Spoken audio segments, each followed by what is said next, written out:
Welcome to Equus. In this video, we'll explore the bloodiest war this continent has ever seen. This is the Changeling Empire, ruled by the ambitious Queen Chrysalis, who united the Changeling highs into one powerful nation.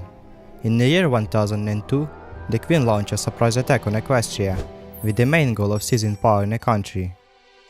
But having failed at Canterlot, the invaders were crushed and retreated to their highs. The defeat almost destroyed the Changeling Empire, but instead of surrendering, Queen Chrysalis turned her defeat into the idea of revenge. She built a new army, like the world has never seen before. The first victim was the Kingdom of Olinia in the south. The dear army, outnumbered and outdated, was no match for the Changelings' new tanks and aircraft. Within weeks the kingdom fell, giving a lot of valuable resources to the new Empire army. In the icy north, the polar bear communities were too divided to resist, busy fighting each other, so they quickly became the Northern Protectorate. But while the Changeling Empire rose, another nation was being born, Stalliongrad. Once the industrial region of Equestria was suffering from hunger and poverty. The workers, desperate for change, rebelled during the Winter Revolution. After overthrowing the monarchy, communists ended the famine, built new economy and strong army, with which they expanded north, taking control of Nova Griffonia and Pinland, both weakened by years of instability. On July 1st, 1010, Queen Chrysalis approved the Alicorn suicide plan, aiming for the fast defeat of the Alliance army and total domination of the continent. For the campaign against the United Poly-Alliance, the Changelings deployed 83 divisions, which outnumbered the Alliance in quality and quantity both. On the morning of May 18, the invasion began with air raids on key targets. Following the raids, the airborne were thrown to the rear of the front. 6 tank corpses advanced to meet them, breaking through the lines. On the central front, the Changelings encircled and destroyed 5 Alliance divisions. The next day, 2nd and 3rd Panzer Corpses encircled a corniche, surrounding one of the best equestrian units. Despite the encirclement, the city's defenders stood strong, distracting the large forces of Changelings. The main assault targeted the Sindra Plains. Equestrian engineers were prepared for such a breakthrough and, according to a plan, blew up the dams on the main rivers, stopping enemy advance for a couple of weeks. So, all eyes now moving south, toward the sea. The Changelings captured big port city Vancouver, although many Alliance troops managed to escape by sea, but the loss of the city was a major blow. As the Changelings continued its advance, their biggest challenge turned out to be their own logistics. Equestrian commandos carried out successful raids, targeting supply lines, delaying the ammunition and fuel delivery. These raids slowed the Changelings and gave the defenders time to regroup by the next river. But when supplies finally reached the assault units, the Changelings pushed forward, crossing the Toll River. 2 corpses moved to encircle the city of Telltale. However, fuel delays left the tanks unable to complete the encirclement. This allowed most equestrian units to retreat safely. As they fell back, the equestrians used scorched earth tactics, destroying bridges, railways and depots to leave nothing for the advancing enemy. Even so, not all units managed to escape. The 36th Infantry Corps surrounded by Luna Bay and then surrendered. Next, the Changelings planned to capture Las Pegasus and Canterlot, the heart of Equestria. Leading the offensive was General Elvi Roland, a skilled commander, non-verbal moves. Standing against her was Applejack, a tough strategist. She wasn't named after brandy for nothing. Roland's 1st Tank Corps launched the assault, south to Mid-Resort. Her goal was to encircle the Alliance's southern front and cut off their retreat, but logistics struck again. The length of the supply lines left the tank without fuel and ammunition at the crucial moment. Seizing the opportunity, Applejack ordered a counterattack. The Alliance forces struck hard, forcing the Changelings to retreat. This marked the first major equestrian victory. But now, let's move on to the main front. Equestria had spent heavily on building reserve fortifications. However, the Alliance hadn't mobilized enough troops to cover the long front lines. Chrysalis launched its massive offensive. It became clear these defenses were not enough. Faced with heavy losses, Princess Celestia replaced older commanders with younger generals. One of them was Sunset Shimmer, a talented but untested officer. Her first challenge came at Chikoltko, a key supply hub. The battle lasted 5 days as Equestrian troops tried to hold the city. However, the Changelings forces, led by experienced commanders who had fought in a lot of wars, used their advantage to take the city and then to encircle most of the defenders by the Great Lake. It was a heavy defeat. With the front lines fallen apart, Sunset Shimmer ordered it a retreat to the Ponisipi River, the largest natural barrier in Equestria. While some call it a desperate move, it was also a chance to regroup and slow the Changeling advance. At the same time, further south, Equestrian forces withdrew into the Robin Mountains. The plan was to avoid fighting Changeling tanks on open ground and use mountains and the rivers to hold the defensible positions. Despite these efforts, the situation remained dire. The Changelings had skilled commanders and the advantage in the number of vehicles. For Equestria, the hardest battle was yet to come. 500,000 of Changelings was marching towards the capital of Equestria. Panzer divisions took city after city, stopping only at the key towns and the nearby Ponisipi River. For example, they failed to encircle the Vinyapolis because of the Alliance's handy defensive positions, but its importance was so high that the Changelings went into bloody street battles for this large city. At this moment, the Changelings lost their key advantage, air superiority. The reason was simple: they lacked air bases close to the front. Alliance fighter squadrons, called the Vanderbolts, for the first time managed to shoot down more enemy planes than they lost. Additionally, the Alliance attack aircraft began delivering effective strikes against Changeling frontline units and supply lines. But despite constant airstrikes from the Vanderbolts, the Changeling forces continued their slow, grinding advance towards Canterlot. But this was no blitzkrieg anymore. Progress had slowed to a crawl as Chrysalis infantry faced brutal trench warfare. Every piece of land turned into a deadly struggle. Equestrian commanders shifted to a new strategy: mobile defense.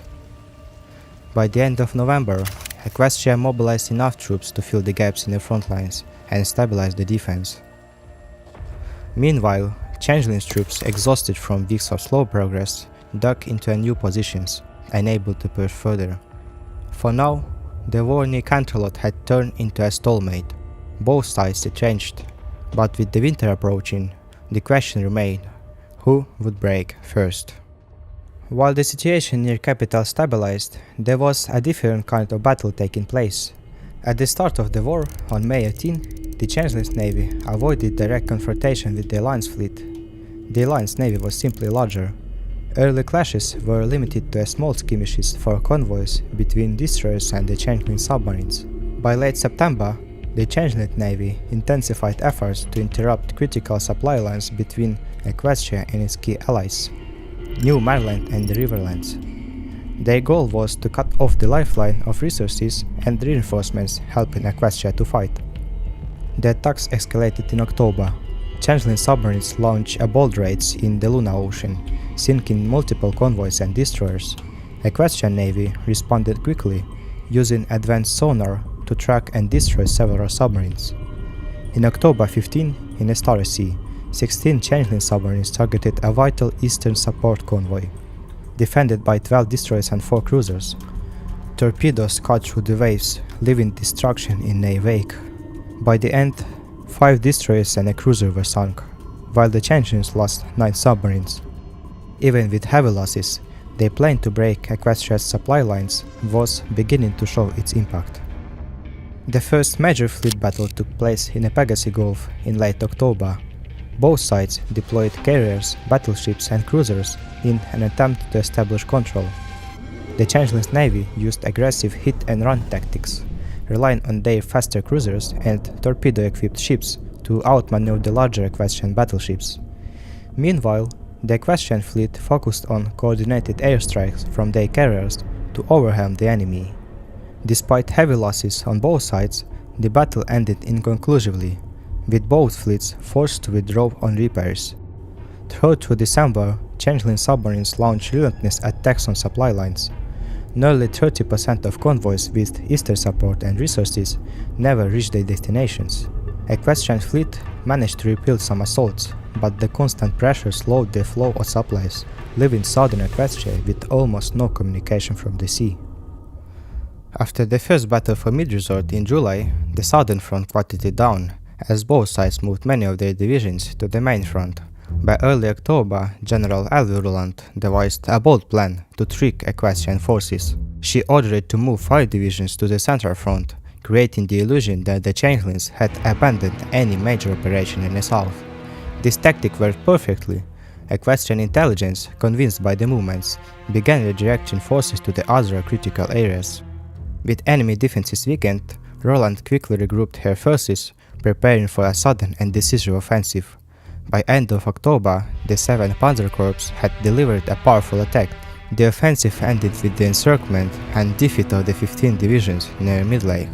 This became known as the Second Battle for Mead Resort, a major victory for the Changelings.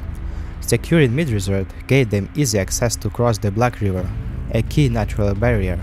With little resistance ahead, Changeling forces pushed forward, breaking through poorly created defenses. Despite their progress, the Changeling advance began to slow in November, as Equestrian reinforcements led by General Applejack returned to the southern front.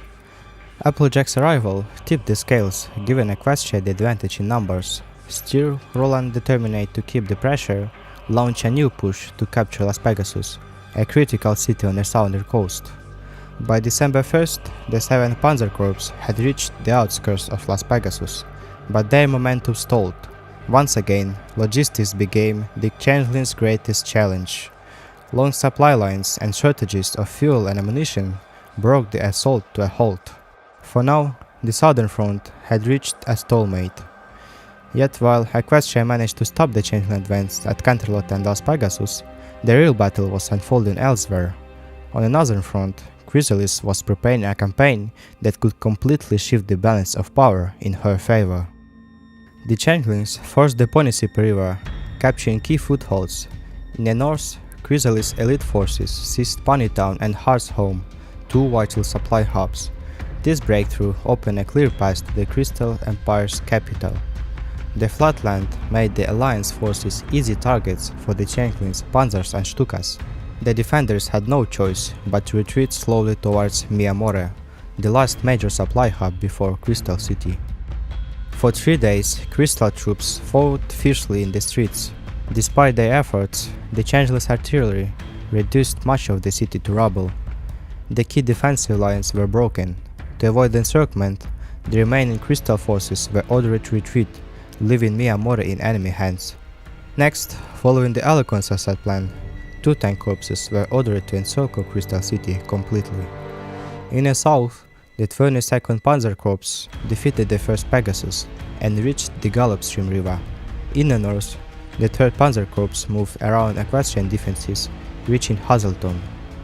The 2 corps advanced quickly, cutting the last eastern rain lane and trapping the Crystal forces. With no other options, Crystal defenders retreated to the city outskirts.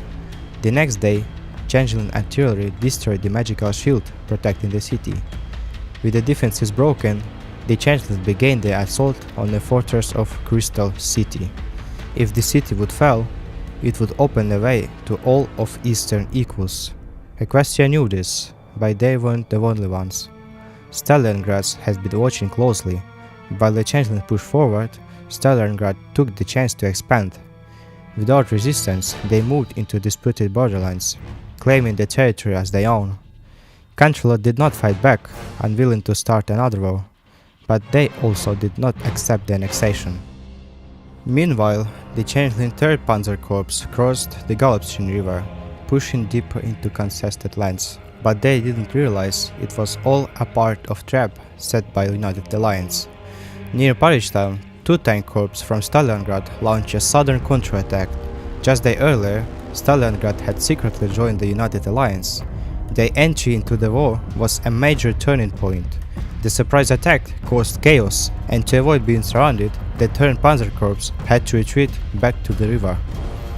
This bold counterattack was commanded by Veronika Krasnova, known for her decisive and aggressive tactics. Without waiting for infantry divisions, she ordered to push the Changeling further west. The next major clash came near Abram, where the second largest tank battle of this year unfolded. Stallionngrad's 1,600 tanks stormed the flanks of 500 Changeling tanks. The battle was brutal. Changeling losses totaled 120 tanks, while the Krasnova's forces suffered nearly 400 destroyed. But the Changelings were pushed back from the Quartz River. By mid-December, the battle for Crystal City reached its climax, in what became the largest tank engagement of the year. 950 Changeling tanks clashed with 1,800 Stalliongrad's armored units on the city outskirts. The fighting was apocalyptic, the thunders of cannon fire echoing for the miles. After days of relentless combat, the Changelings lost 600 tanks, while Stalliongrad paid heavy price, losing over 1,000 on their own. But the tide had turned. On December 12, the Red tanks broke through the Changeling siege, liberating Crystal City and shattering Chrysalis' hopes for capturing the west. With Staliningrad's infantry divisions arrived at the front. The United Alliance launched a massive counteroffensive across the northern front. The efforts resulted in encirclements of some Changeling divisions, delivering a devastating blow to the northern army. In a desperate bid to stabilize the situation, the Changelings began diverging forces from other fronts to the north. The balance of force shifted yet again, with the United Alliance gaining momentum. In December 13th, the Alliance forces launched a massive counteroffensive across all the fronts. The initial momentum brought mixed results. On another front, they pushed the Changelings deep from Crystal City, but reinforcements from other fronts halted the defense near Miamore. In the central front, repeated assaults failed to breach Changeling defenses, resulting in heavy losses. Recognizing the high cost, the Alliance halted operation there. Better results came from the Canterlot, where Alliance troops retook Luna Nova and its surrounding areas, pushing the Changelings far from the capital. Also, the Alliance had some success in the southern front, where Equestrian forces managed to reclaim parts of the forest and push the Changelings further from Las Pegasus. However, by December 22nd, the Alliance offensive had run out of breath. The front lines became a network of trenches, stretching from the Pegasus Gulf to the Crystal Mountains. December 26th, on the icy night of Heartswarming Eve, something strange happened. Near Luna Nova, ponies stepped out of their trenches under a white flag, inviting the Changelings to share a moment of peace. To everyone's surprise, the Changelings did not fire. Instead, they carefully came into no creature's land. Soldiers and even officers from both sides shared smiles, cider and stories. Together, they sang carols and even played football under the moonlight. For a moment, there was no war. This wonderful truce spread quickly, with similar scenes happening across the front lines. Equestria used this event to showcase the Changelings' unwillingness to fight, spreading images of comradeship around the world. On the other side, Queen Chrysalis was furious. She declared the truce an act of treason and ordered harsh punishment for any Changeling involved. The following day, a Changeling, General Major Uptrich, arrived at the front. To send a message, he executed a major and a lieutenant for allowing the truce. By next morning, the sound of artillery shattered the peace. By the end of December, the front lines frozen. Allied forces had recaptured key areas near major cities, while the Changelings, having lost their numerical advantage, switched to defense. Both sides paid a heavy price. Hundreds of thousands of creatures will never return home to their families again. Meanwhile, far from battlefield, a dark chapter was unfolding in occupied territories. 100,000 of ponies were forcibly deported from their homes, sent to exhausting labor under the name of restoration work. The whole scale of these horrors remained hidden, covered by censorship and propaganda. The truth, however, will only be revealed when these lands will be liberated, a future goal that the Alliance is now setting itself. Although the Alicorn's assault plan had failed, Queen Chrysalis was far from admitting defeat.